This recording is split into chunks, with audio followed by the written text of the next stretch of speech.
Magandang araw mula sa Diskurso on Air. Ito ang Diskurso Totoo. Balitang derechahan, totoong usapan.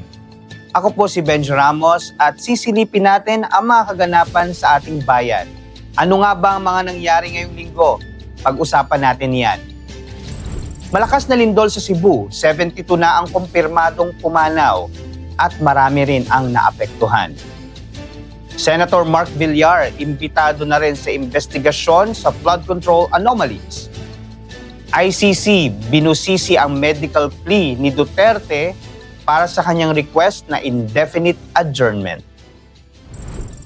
Isang malakas na lindol ang yumanig sa Cebu nitong Lunes, 6.9 magnitude ayon sa PHIVOLCS. Hanggang Huwebes, pumalo ng 72 na mga katao na ang pumanaw, halos 300 ang sugatan, at halos 170,000 na mga residente ang naapektuhan. Ibig sabihin, halos kasing dami ito ng populasyon ng Mandaue. Sa dami ng mga nasirang bahay na umabot ng halos 600, meron ding 87 infrastructures ang napinsala. Kaya naman idineklara na ang Cebu sa state of calamity, kasama ng 53 cities and municipalities na nanghihingi ng tulong at rescue sa mga naapektuhan ng trahedya. Pero hindi lang yan ang problema. Tuloy-tuloy pa rin mga aftershocks.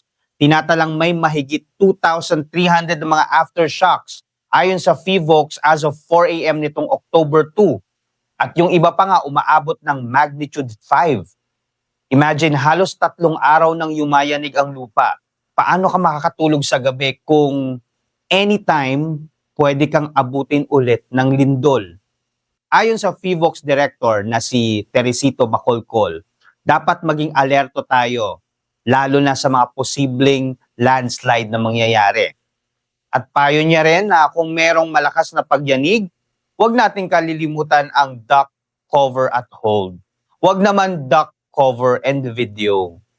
Siguraduhin din nakastrap ang ating mga kagamitan, mga appliances para mas mabawasan ang pinsala.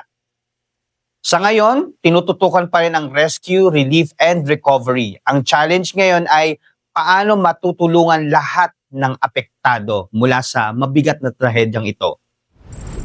Balik naman tayo sa flood control anomalies. Inimbitahan ng dating DPWH Secretary na ngayon Senador na si Mark Villar para magpaliwanag at magbigay ng testimonya.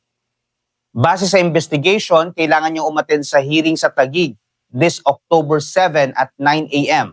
at ipaliwanag ang mga naging planning, budgeting at monitoring ng mga flood control projects simula 2016 hanggang 2021. Naglabas naman ng pahayag si Villar, "I have nothing to hide." Anya wala siyang interes, walang nakinabang mula sa kanyang pamilya at sa kanyang mga kamag-anak mula sa kontrata at budget ng DPWH. Malinis daw ang kanyang record at willing din daw siyang makipagtulungan sa kahit anong investigasyong gagawin sa kanya. Pero ayon kay Justice Secretary Boying Rimulya, may mga kumikilos daw mula sa kampo ni Villar para sa gustong makipag-meeting. Ano kayang meeting yan? Pero syempre, hindi siya pumayag hanggat hindi ito dumadaan sa transparent at official channels. Grabe, sobrang willing naman palang magsalita at magbigay ng testimonya ni Villar. Akala ko ba, Mark, tahimik lang? Isang bagong dokumento naman mula sa ICC ang muling nagbukas ng debate. Kung fit ba si dating Pangulong Rodrigo Duterte para sa magaganap na hearing? Nagsimula kasi ang issue ng mag-submit ang kampo ni Duterte ng request for an indefinite adjournment nitong August 18. Sa madaling salita, hinihiling ng kanyang kampo na wala sanang takdang petsa ang pagkakapostpone ng trial. Ibig sabihin, gusto nilang mahinto yung trial na hindi tayo sigurado kung kailan magre-resume. Kasi ayon sa kanila, hindi na raw kaya ng dating Pangulo na umattend sa mga proceedings na to dahil sa kanyang pinagdadaan ng cognitive impairment. At dagdag pa nila, hindi na raw ito gagaling. Pero hindi agad sumang-ayon ang hukuman. Itong August 26, inatasan ng Pre-Trial Chamber 1 ang registry at ang medical officer ng detention center na mag-submit ng report. Ngayon, ang debate, meron bang mandate ang MO para mag-declare na hindi fit to attend trial ang isang detainee? Ang sabi ng depensa, wala. Ang kaya lang daw gawin ng MO ay magrekomenda ng mga adjustments na pwedeng gawin habang umaattend pa rin ng proceedings ang dating Pangulo. Halimbawa, i-adjust yung upuan or magkaroon ng break in between or gawing online ang hearing.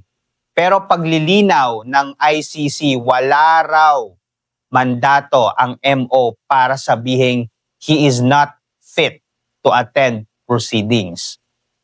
At dagdag pa nila, kailangan din mag-submit ng written consent ng dating Pangulo para naman ma-access ang kanyang mga medical records. Noong September 2, nag-submit ng report ang registry. Nakasaad doon ang mga inirekomendang adjustments na gagawin sa hearing. Pero halos lahat ng detalye redacted. Kaya ngayon, nakabitin pa rin ang desisyon ng korte kung tatanggapin ba nila ang nire-request na indefinite adjournment. Pero sabi ng mga tao online, ang dami-daming nakakulong sa Pilipinas na mga matatanda, nagsisiksikan sa mga kulungan. Bakit naman daw parang espesyal ang konsiderasyon para sa dating Pangulo? And ironically, humanitarian considerations ang kanilang nire-request, pero ang kinakaharap niyang kaso, crime against humanity. At yan ang mga mainit na balitang hatid natin. Mula sa lindol na yumanig sa Cebu, hanggang sa flood control anomalies, at nakarating na hanggang Netherlands sa ICC na pag-request ng suspension ng trial ni Pangulong Duterte. Hindi lang lupa ang nayanig, pati na rin politika. Salamat sa pagsama sa akin sa Diskurso Totoo. Balitang diretsahan, totoong usapan. Huwag kakalimutang i-like ang aming mga social media accounts: Facebook, Twitter, Instagram, TikTok, at Diskurso on Air. Pwede rin kayong bumisita sa aming website, diskurso.ph. Muli, ako ang inyong host, Benj Ramos, at patuloy tayong maghahatid ng mga may init na kaganapan sa ating bayan. Hanggang sa susunod nating diskurso.